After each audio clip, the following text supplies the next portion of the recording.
Welcome to Shalom World Podcast. Welcome back to another episode of Heroic Lives, where we explore the extraordinary stories of saints whose wisdom, courage, and faith continue to shape our world. Heroic Lives.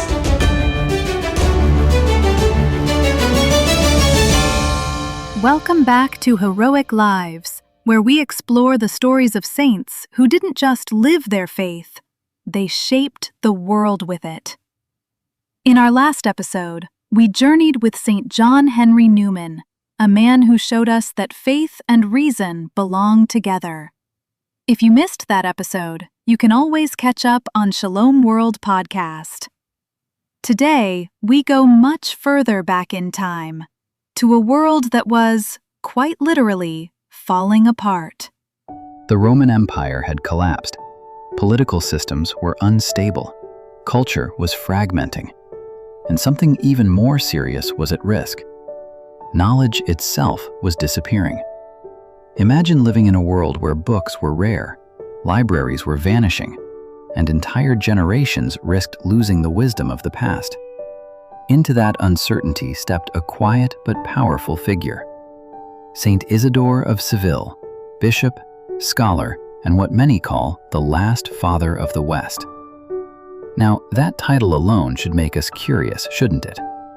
What kind of person earns a reputation like that? He didn't fight on battlefields. He didn't lead armies. But what he protected was just as critical.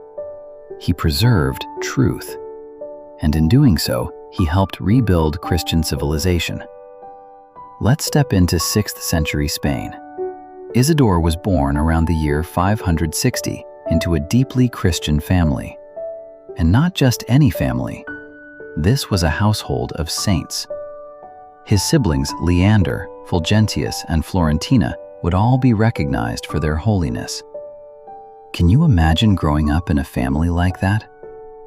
His brother Leander, in particular, played a crucial role in shaping his early formation and spiritual direction. But here's something interesting. Isidore didn't start out as a model student. In fact, at one point, he became so frustrated with his studies that he ran away from school. It's a surprisingly human moment, right? Maybe some of us can relate. Perhaps not running away from school exactly, but feeling overwhelmed, discouraged, or ready to quit when something feels too difficult. But something changed. He returned, this time with discipline, focus, and a desire to learn. And that decision shaped the rest of his life. Under the guidance of his brother Leander, who was Archbishop of Seville, Isidore received a rich education. Scripture, theology, philosophy, law, literature. He absorbed it all. He was trained in both Christian tradition and classical Roman learning, inheriting the intellectual legacy of a world that was beginning to fade. He was trained in a monastic school environment where prayer, study, and simplicity were woven into daily life, even though he was not formally a monk. But for Isidore, learning wasn't about status. It was about truth. He believed that every piece of knowledge, whether from scripture or classical sources, ultimately pointed back to God. That's a refreshing perspective, isn't it? Especially in a world where knowledge is often used for influence, recognition, or personal success. For Isidore, learning wasn't the accumulation of facts. It was a sacred responsibility, a way of receiving truth and passing it on for the good of others. That idea would define everything he did. When Leander died, Isidore succeeded him as Archbishop of Seville around the year 600. And for nearly 40 years, he carried a heavy responsibility. Spain at the time was deeply divided, not just politically, but religiously. The Visigoths had been influenced by Arianism, a heresy that denied the full divinity of Christ. That meant confusion, division, and instability within the church. Isidore stepped into that tension, not with force, but with clarity. And honestly, that's often how lasting change happens. He taught, He wrote, he formed priests. He trained clergy carefully, ensuring they could preach sound doctrine and guide people with both truth and wisdom. And in 633, he presided over the Fourth Council of Toledo, which became a turning point. Through this council, he helped unify the church in Spain under clear teaching, shared liturgy, and proper formation of clergy. The council didn't just address theology. It strengthened discipline, improved clergy formation, and helped shape the future of the church in Spain. For Isidore, unity wasn't optional. It was essential. Because when truth is clear, people can stand together. For Isidore, unity wasn't optional. It was essential. Because when truth is clear, people can stand together. But here's where Isidore's story becomes truly extraordinary. While leading the church, he was also doing something else. Something that would impact the entire future of Europe. He was preserving knowledge. At a time when libraries were disappearing and learning was fading, Isidore began compiling everything he could. Scripture, the writings of the Church Fathers, Roman law, science, history. It's almost as if he looked around and realized, if we don't preserve this now, future generations may never receive it. He gathered it, organized it, and gave it structure. More than preserving information, he preserved the very method of learning itself, ensuring that future generations would know how to think, study, and teach. The result? A massive work called Etymologiae. 20 volumes. Yes, 20 volumes. Imagine attempting something like that in an age when books had to be copied by hand and knowledge was scattered across a fading world. Think about that for a moment. Most of us struggle to finish a single book. Isidore compiled an entire encyclopedia of knowledge. This was an entire world of knowledge, carefully arranged and explained. It covered everything from theology to medicine, language, law, and the natural sciences, making it one of the most comprehensive works of its time. It became the most widely used reference work in medieval Europe, shaping education for centuries. Monasteries, schools, and scholars relied on it to learn, to teach, and to rebuild intellectual life. Without Isidore, much of ancient learning might have simply vanished. That's why he's often called the Schoolmaster of the Middle Ages. He didn't just preserve information, he preserved civilization. But Isidore didn't stop there. He also wrote De Ecclesiasticis Officiis, explaining the meaning of church offices, liturgy, and sacraments, helping believers understand not just what the church does, but why it does it. He wrote Sententiae, offering a clear summary of theology and moral life, drawing especially from earlier giants like Augustine and Gregory the Great to guide both clergy and laity. He wrote Historia Gothorum, showing how God's providence guides nations, especially in the conversion of the Visigoths to Catholicism. In this work, he presented their conversion as a decisive moment of grace, where unity in faith brought stability and identity to a divided people. And in De Natura Rerum, he explored the natural world, astronomy, geography, the elements, demonstrating that studying creation leads us to the Creator.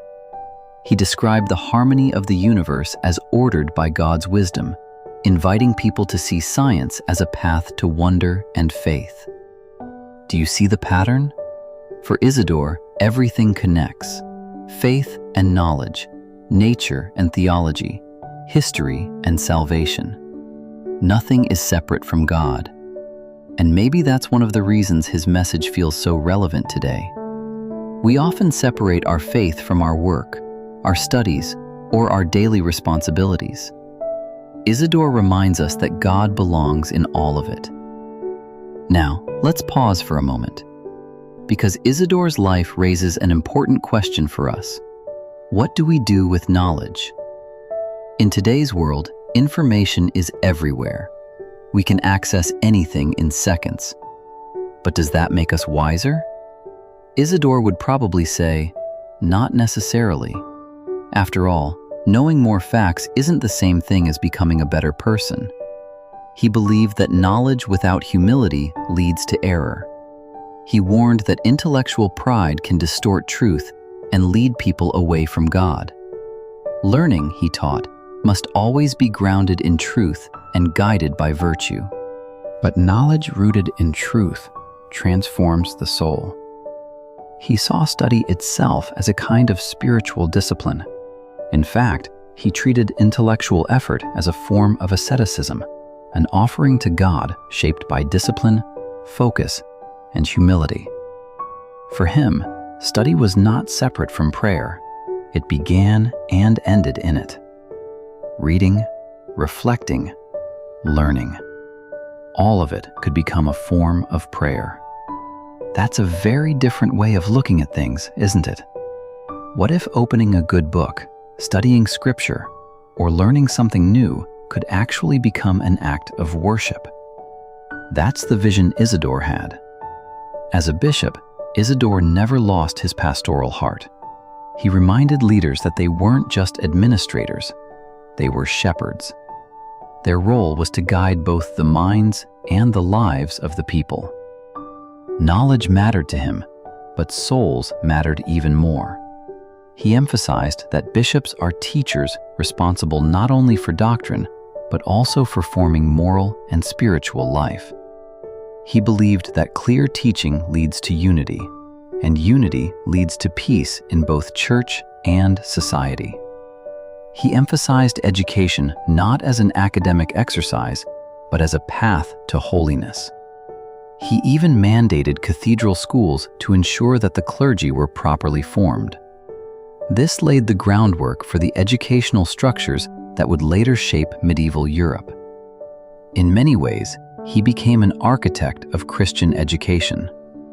But his life wasn't without challenges. He lived in a time of instability, where political systems were fragile and cultural identity was uncertain.